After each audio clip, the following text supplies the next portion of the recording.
जनकपुर के विधायक श्री राजेश से हम आपकी मुलाकात करवाते हैं, उनको रूबरू करवाते हैं आपसे।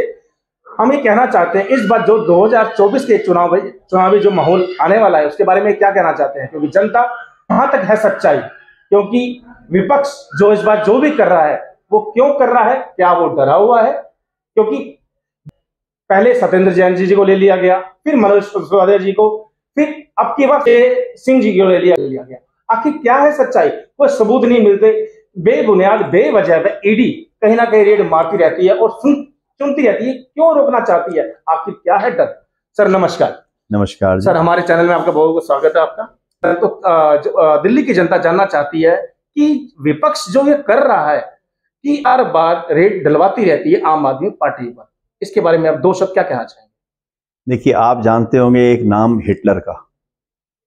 हिटलर ने राज किया और उसने अपने देश के अंदर क्या हालात पैदा किए। जो भी उसके खिलाफ बोले बंद कर दो, मार दो, ये सब करता रहा। आज हमारे देश के अंदर भी जो देश चल रहा है बिल्कुल हिटलर की पद्धति पे चल रहा है। ईमानदार लोगों से इनको घबराहट हो रही है सबको, क्योंकि जब चोरों की मंडली बैठ जाती है तो उसकी ईमानदार को टिकने नहीं देती। अरविंद केजरीवाल एक ईमानदार हैं, उनकी ईमानदारी के बारे में जनता सब जानती है। ज़बरदस्ती कोई ना कोई केस बनाया जाता है, उसके बाद हल्ला मचाया जाता है, क्योंकि मीडिया इनका गुलाम हो चुका है और मीडिया की गुलामी कर रहा है। अब सोशल मीडिया ही है जो आवाज़ उठा रहा है, सच्चाई लेके आ रहा है जनता के बीच में। सारे मीडिया वाले जो राग अलापते हैं, एक ही चीज़ अलापते हैं, कोई देश के ऊपर विपत्ति आए उसको भूल जाते हैं। केवल उनको ये होता है केजरीवाल केजरीवाल केजरीवाल। आपने देखिए कि सत्येंद्र जैन जी को उन्होंने अरेस्ट किया, आज तक उस केस के ऊपर कोई सुनवाई हो पा रही है? क्या वो केस बन के लोगों के बीच में आया? आज तक नहीं आया, जबरदस्ती बंद कर दिया। मनीष सिसोदिया जी के ऊपर उन्होंने एक लांछन लगा के उन्हें बंद किया हुआ है। अरे केस तो फाइल करो, केस तो कोर्ट में लेके आओ लड़ने के लिए, खाली आप ईडी में बिठा के रखेंगे? ये हालात है कि ईडी केस भी फाइल नहीं कर पा रही। अभी संजय सिंह जी को लिया गया, कारण संजय सिंह जी का लेने का मेन बात है कि मोदी अदानी भाई भाई देश बेच के खाई मलाई, ये एक शब्द है जो हिटलर के कान में गूंजे हैं और वो अपनी पावर का मिसयूज करते हुए हमारे ईमानदार नेताओं को बंद कर रहे हैं। ये सब सारी जनता जान रही है। जो अंधभक्त हैं वो तो चिल्लाते हैं, उनको तो भक्ति का मतलब है, लेकिन जो ईमानदारी के साथ चलने वाले लोग हैं, जो देश के अंदर जनता है, जो देश के बारे में जानती है, मोदी जी के बारे में जानती है, वो सब इन्होंने अच्छे स्कूल बना दिए जिन्होंने कल्पना तक नहीं की किसी भी देशवासियों ने, और संजय सिंह जी ने इतनी अच्छी कल्पना जो उन्होंने उम्मीद नहीं करी, जिनकी एक बुलंद आवाज है कि इनको रोकने के लिए तो ईडी का। मैंने आपसे क्या कहा, एक सरकार ईमानदारी के साथ जनता की सेवा कर रही है और एक सरकार केंद्र में बैठी हुई और उनकी स्टेट्स में जो गवर्नमेंट्स हैं वो जनता को बेवकूफ़ बना रही हैं। मैं आपको बताना चाहता हूं कि हम राम राज की कल्पना करते हैं कि देश हमारा रामराज हो, देश के अंदर रामराज हो, सब हो। रामराज तब तक नहीं बन सकता जब तक हिंदुस्तान के एक एक इंसान को आप एक अच्छी शिक्षा ना दे दें। शिक्षा का समान शिक्षा, ये नहीं कि पैसे वाले को अच्छी शिक्षा, गरीब को अलग शिक्षा, सबको समान शिक्षा, मुफ्त शिक्षा नहीं दे पाएंगे तब तक हम राज की कल्पना नहीं कर सकते। न्याय व्यवस्था भी हमारी बहुत बुरे हाल में है इस समय।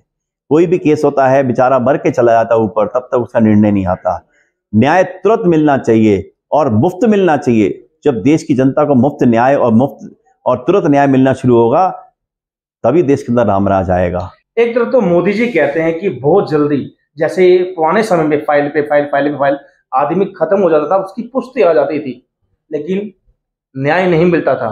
कहीं ऐसा तो नहीं जैसे कि बुलंद आवाज को रोकने के लिए जैसे सत्येंद्र जैन जी हो गए, अब हमारे सांसद जी लगा लो संजय जी, कि इनकी भी फाइलें बढ़ती जाएं फाइल पे फाइल। एक तरफ तो मोदी जी कहते हैं कि फाइल पे फाइल नहीं होनी चाहिए, उसका तुरंत न्याय मिल जाना चाहिए, लेकिन एक तरफ बिना वजह बेवजह फाइल पे फाइल क्यों रोक रखा है? क्या है कारण? दिल्ली की जनता ये जानने के लिए बेकाब है और दिल्ली सरकार ऐसे में क्या करेगी? देखिए, दिल्ली सरकार तो बढ़िया काम कर रही है, अरविंद जी एक से एक अच्छा काम कर रहे हैं। हमें मालूम है कि हमारे शीर्ष नेता जो ईमानदारी से काम कर रहे थे उनको जबरदस्ती फंसा के जेल में डाला गया।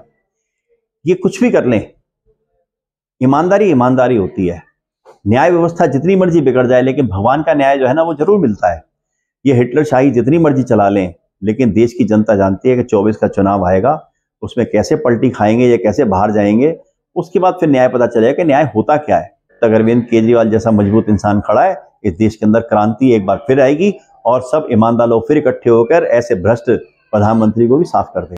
सब कुछ इनके हाथ से चला जाएगा, ईमानदार लोगों की टीम आएगी, फिर जो ओरिजिनल भ्रष्ट होंगे वो भी लटकाए जाएंगे, छोड़ा थोड़ी जाएगा किसी को भी। ये ईमानदारी से, देखिए मैं आपको बताना चाहता हूं कि भगवान नाम की एक शक्ति है जिससे दुनिया चल रही है। कभी गलत लोग ऊपर आ जाते हैं, कभी ईमानदार लोग ऊपर आ जाते हैं। अभी गलत लोग ऊपर आए हुए हैं, ईमानदारों को चल रहे हैं। जिस दिन ईमानदार लोग आएंगे उस देश का बंटाधार होगा, इन्होंने करके रख दिया है। जिस दिन ईमानदार आएंगे उस दिन देश तरक्की करेगा, आगे बढ़ेगा और आगे बढ़ ही रहा है। दिल्ली के अंदर देखिए, आप मेरे यहाँ चले जाइए, डेसू कॉलोनी के अंदर अरविंद केजरीवाल सरकार ने वर्ल्ड क्लास स्कूल बनाया है। जहाँ की बिल्डिंग देख लीजिए, इंफ्रास्ट्रक्चर देख लीजिए, पढ़ाई देख लीजिए, ऐसे स्कूल बने हैं। जब तक हम ऐसे स्कूल पूरे देश के अंदर नहीं बनाएंगे तब तक देश हमारा आगे नहीं बढ़ सकता। और हम कहते हैं ना, हम विश्व गुरु बनेंगे, विश्व गुरु करेंगे। अरे झूठ बोलने से विश्व गुरु थोड़ी बनता है, नोटबंदी से विश्व गुरु थोड़ी बनता है। अरे शिक्षा तो दो लोगों को। आप केंद्र सरकार का बजट उठा के देखिए कि इन्होंने शिक्षा पे कितना खर्च किया है, और दिल्ली सरकार का बजट उठा के देखिए, पंजाब में देखिए, पंजाब में बदलाव शुरू हुआ। आने वाले टाइम में केजरीवाल सरकार जब आएगी तो शिक्षा का बजट वहां भी कम से कम 15-20% होगा। आज 3 से 4% का बजट है टोटल। आप 3-4% का इन्वेस्टमेंट करके चाहते हैं कि मेरे देश के बच्चे आगे बढ़ेंगे। अरे जिनके पास ब्रेन होता है, जिनके पास काम करने की शक्ति होती है, वो विदेश क्यों चले जाते हैं? क्योंकि उनको यहाँ पे इंफ्रास्ट्रक्चर नहीं मिलता। और हर जगह जाओ, हर बेईमान जगह, हर जगह बेईमान, हर जगह बेईमान। अरे बेईमानों की टीम को आपने बिठा दिया, तभी ना बेईमान पैदा हो रहे हैं ऊपर। आप ईमानदार लोगों को बंद कर दोगे तो क्या होगा? लेकिन चिंता ना करो, ऊपर वाला जो है हर चीज का संतुलन करता है। आज आप हमारे पे हावी हैं, कोई नहीं। जब हम डरेंगे नहीं, हमने कुछ किया नहीं, तो हमें फिर डर किस चीज का? अरविंद केजरीवाल एक बुलंद आवाज है और हमेशा बुलंद रहेगी। हमारी जनकपुर के विधायक श्री राजा ऋषि से बात हुई, जो सबसे यहाँ के लोकप्रिय हैं। क्योंकि कुछ समय पहले अभी हम सर्वे करके आए हुए थे वहाँ पे, जैसे कि हमने कई जनता से पूछा, लोगों से पूछा कि यहाँ के चारों विधायक है, आपके विधायक का नाम उन्होंने राजा ऋषि बताया। किसी से हमने पूछा आपके निगम पार्षद का नाम, उन्होंने नाम शायद कुछ कंफ्यूज हो गए, किसी को नहीं पता, लेकिन उनको यहाँ का विधायक, जनकपुर का विधायक राजा ऋषि हमेशा याद था। ये हम कसम 100-200 लोगों से हमने पूछा, राजा ऋषि सबको याद था। वो ये कहते थे, गोल सा चेहरा, मुस्कुराते हुए मिलते हैं, ऐसा सुनो बताया, अच्छी तरह से स्वागत करते हैं। उन्होंने छोटे शब्दों में एक बहुत बड़ी बात करी, क्योंकि आम आदमी पार्टी घबराने वाली नहीं है।